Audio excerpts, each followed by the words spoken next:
ওম অজ্ঞানতিমিরান্ধস্য জ্ঞানাঞ্জনশলাকয়া চক্ষুরুন্মিলিतं येन তস্मै শ্রীগুরবে নমঃ। শ্রীচৈতন্যমনোভীষ্টং স্থাপিतं येन ভূতলে স্বয়ং রূপ কদা মह्यं দদাতি স্বপদান্তিকम्। নমো ওম বিষ্ণুপদায় কৃষ্ণপৃষ্ঠায় ভূতলে শ্রীমতে ভক্তিবেদান্ত স্বামিনিতি নামিনে নমস্তে সরস্বতী দেবে গৌরবাণী প্রচারিণে নির্বিশেষ শূন্যবাদী পাশ্চাত্য দেশতারিণে। হরে কৃষ্ণ। আজকে আমরা আলোচনা করব জগন্নাথ দেব দেখতে এমনটি কেন, জগন্নাথের রূপ এই ধরনের কেন, সে প্রসঙ্গে আমরা জানি যে যখন জগন্নাথ দেবকে প্রকট করার কথা হলো তখন পুরীতে সমুদ্র তীরে 3 খণ্ড বড় বড় কাঠের গুঁড়ি এসে লেগেছিল। ভগবান জগন্নাথ দেব দারুব্রহ্ম রূপে নামে পরিচিত। দারু মানে হচ্ছে কাষ্ঠখণ্ড, কাষ্ঠ। তো সেই দারুব্রহ্মরূপের কাষ্ঠ নির্মিত বিগ্রহ রূপে তিনি প্রকাশিত হবেন। তো সেই কাষ্ঠ যখন চক্রতীর্থ থেকে উঠিয়ে আনা হলো, তারপর বিগ্রহ তৈরি করার জন্য বিভিন্ন মিস্ত্রিরা, ছুতররা আসছিলেন এবং তারা কিন্তু যতবারই চেষ্টা করছিলেন তাদের বাটালি ভেঙে যাচ্ছিল। কেউই সেই কাঠে কোনো রকম কিছু করতে পারছিলেন না। তারপর শেষে জগন্নাথদেব নিজেই এক মিস্ত্রির রূপে আসেন, যার নাম হচ্ছে গিয়ে অনন্ত মহারানা। সেই অনন্ত মহারানা এসে বললেন যে আমি বিগ্রহ বানাবো। তা রাজা বললেন খুবই ভালো। তখন বলে যে তবে একটা শর্ত আছে, যে আমি একটা ঘেরা জায়গায় বিগ্রহ নির্মাণ করব, আর সেখানে কেউ যেন না যায়। আমি একান্তে কাজ করব এবং 21 দিনব্যাপী সময় লাগবে। এর মধ্যে যেন কেউ আমাকে কোনোরকমভাবে অসুবিধা না করে। তখন রাজা সেই শর্তে রাজি হলেন এবং মিস্ত্রি তখন একটি নিভৃত জায়গায় কাজ শুরু করলেন। প্রথম কয়েকদিন বেশ শব্দ শোনা যাচ্ছিল, কাজ হচ্ছে, কিন্তু কিছুদিন পরে দেখা গেল যে আর কোনো শব্দ শোনা যায় না। তখন রাজা রানী তারা চিন্তা করতে লাগলেন যে কি হলো, কাজ কি সত্যি হচ্ছে না কি হলো, বৃদ্ধ মানুষ তিনি কি অসুস্থ হয়ে পড়লেন নাকি কি হলো, কিছু বুঝতে পারা যাচ্ছে না। এইভাবে 14 দিনের মাথায় তারা আর ধৈর্য রাখতে পারলেন না। তখন গিয়ে সেই দ্বার খুলে ঢুকে পড়লেন, আর ঢুকে দেখলেন যে মিস্ত্রি সেখানে নেই আর বিগ্রহ অসম্পূর্ণ। তখন তারা মহারাজ এবং রানী খুব ক্রন্দন করতে লাগলেন যে হায় হায় হায়, আমরা ভুল করে ফেললাম, অন্যায় করে ফেললাম, যার ফলে আজকে বিগ্রহ অসম্পূর্ণ থেকে গেল, তাহলে আমরা কীভাবে পুজো করব। তখন জগন্নাথ দেব তাদেরকে জানালেন, স্বপ্নে জানালেন যে আমার এই বিগ্রহতেই আমি পুজো নেব, আমার এই বিগ্রহেরই ব্যবস্থা করো, মন্দির বানাও। তখন বিশ্বকর্মাকে ডাকা হলো মন্দির বানানোর জন্যে। তো এইভাবে জগন্নাথ দেবের এই খানিকটা অসম্পূর্ণ ধরনের রূপ আমরা দেখতে পাই। তবে আবার আরেক ক্ষেত্রে বলা হয়েছে যে ভগবান শ্রীকৃষ্ণ তিনি বৃন্দাবন থেকে গিয়েছিলেন মথুরায়, আর মথুরা থেকে তিনি গিয়েছিলেন দ্বারকায়, এবং দ্বারকায় সেখানে তিনি রাজা হয়েছিলেন এবং সেখানে তার 16,000 108 জন রানী ছিলেন, তাদের 16,108খানা প্রাসাদ ছিল। সেই সব স্থানে অত্যন্ত ঐশ্বর্যমণ্ডিতভাবে ভগবান শ্রীকৃষ্ণ তার রাজত্ব করছিলেন। কিন্তু তা সত্ত্বেও তাঁর যে বৃন্দাবনের প্রতি টান, বৃন্দাবনের সেই গ্রাম্য পরিবেশ, তাঁর যে গোপবালক গোপিকা, মা বাবা, এদের প্রতি যে একটা ভালোবাসা, স্নেহ, মমতা, এগুলো কিন্তু কোনোটাই কম হয়নি। এবং যদিও ব্রজবাসীরাও তো খুবই চিন্তায় ছিলেন, কৃষ্ণ বিরহে তারা মৃতপ্রায় হয়ে গেছিলেন। তো এইভাবে তারা যেমন ব্রজবাসীরা যেমন কৃষ্ণের জন্য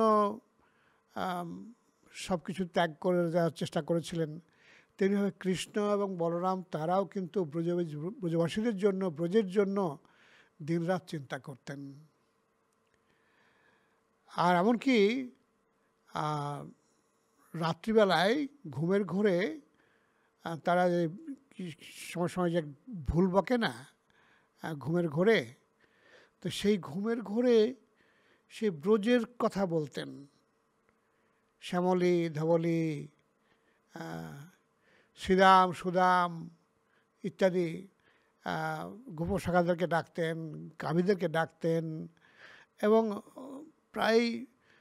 প্রায় সমস্ত রানীরাই, যদিও শ্রীকৃষ্ণ নিজে 16,108 জন কৃষ্ণ হয়ে প্রত্যেক রানীর সঙ্গে তিনি থাকতেন।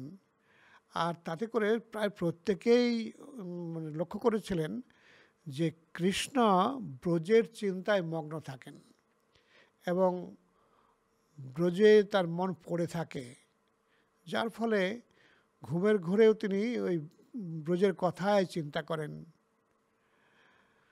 তারপরে 1-2 করে রানীরা আলোচনা করতে করতে তারা সবাই সিদ্ধান্ত করলেন যে আচ্ছা, ব্রজে কি এমন আছে যার জন্যে কৃষ্ণের মন সেখানে পড়ে থাকে।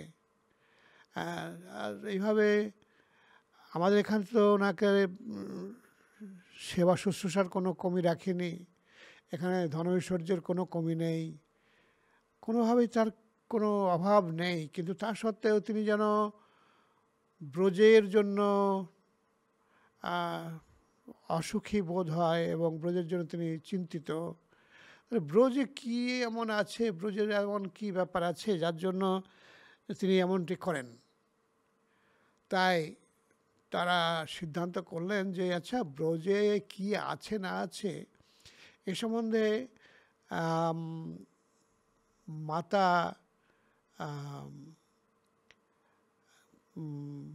বলরামের মাতা, কি নাম যেন, যশোমতী, এবং বলরামের মাতা, তিনি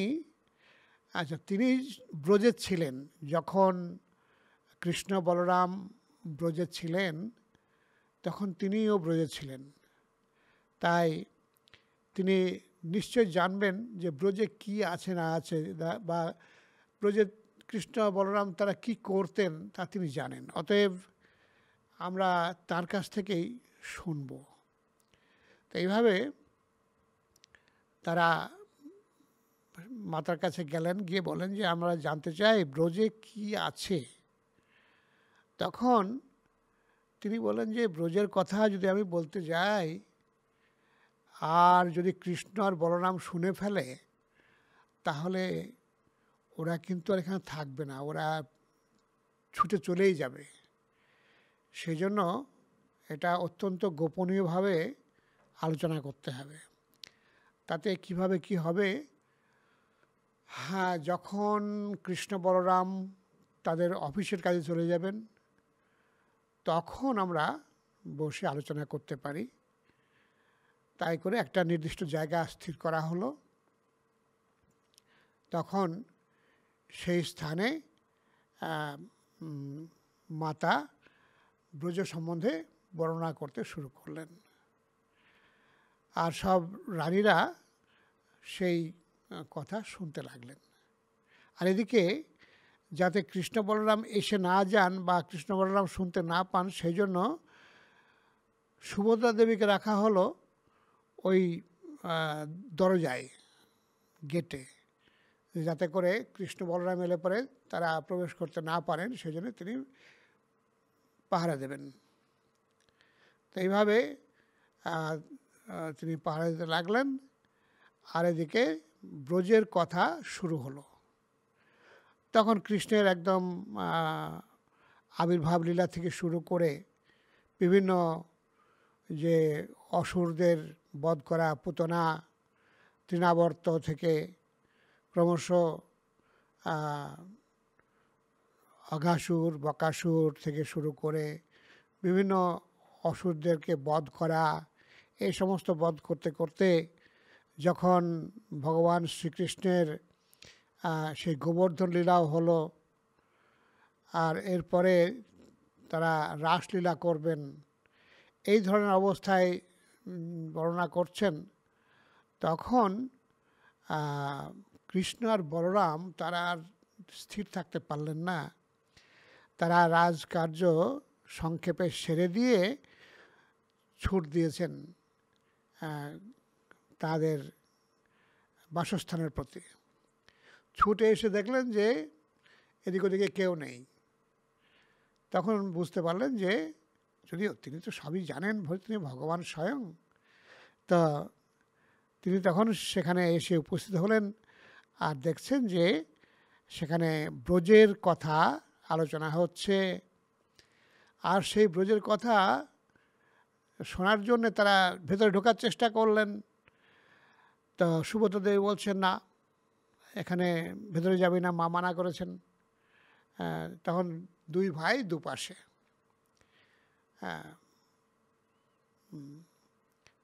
বাম পার্শ্বে কৃষ্ণ, ডান পার্শ্বে বলরাম দাঁড়িয়ে গিয়েছেন।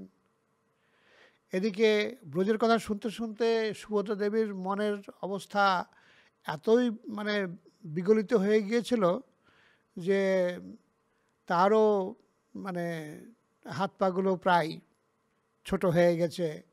আর এইভাবে দেখা গেল যে কৃষ্ণ আর বলরাম তাদেরও তখন আনন্দে মুখটা বড় হয়ে গেছে, চওড়া হয়ে গেছে, চোখগুলো বড় বড় হয়ে গেছে। আর আনন্দে বিহ্বল হয়ে তারা ব্রজের চিন্তায় মগ্ন হয়ে তাদের হাত পাগুলো গুটিয়ে গিয়েছে। আর সেই রূপেতে তারা সেখানে বসেছিলেন। আর এই অবস্থাটা নারদমুনি দেখে ফেলেছিলেন। তো সেইভাবে নারদমুনি দেখে ফেলে তারপরে একদিন ভগবানকে বলছেন যে আমি আপনার সেই রূপটা আবার দেখতে চাই। তখন জগন্নাথদেব বলেছিলেন যে সেই রূপটা আমি যখন কলিযুগে জগন্নাথ রূপে আবির্ভূত হব পুরীধামে, তখন দেখতে পারবে। তাই সেই জন্যই এই রূপ আমরা দেখতে পাই জগন্নাথ দেবের, যে ব্রজের ভাবে তিনি বিভাবিত হয়ে সব কিছু ভুলে গিয়েছেন এবং এমনকি তাদের হাত পাগুলোও গুটিয়ে গিয়েছে। এই হচ্ছে গিয়ে জগন্নাথ, বলদেব এবং সুভদ্রার এই রূপের আর একটি কারণ। হরে কৃষ্ণ কৃষ্ণ কৃষ্ণ হরে হরে, হরে রাম রাম রাম হরে হরে।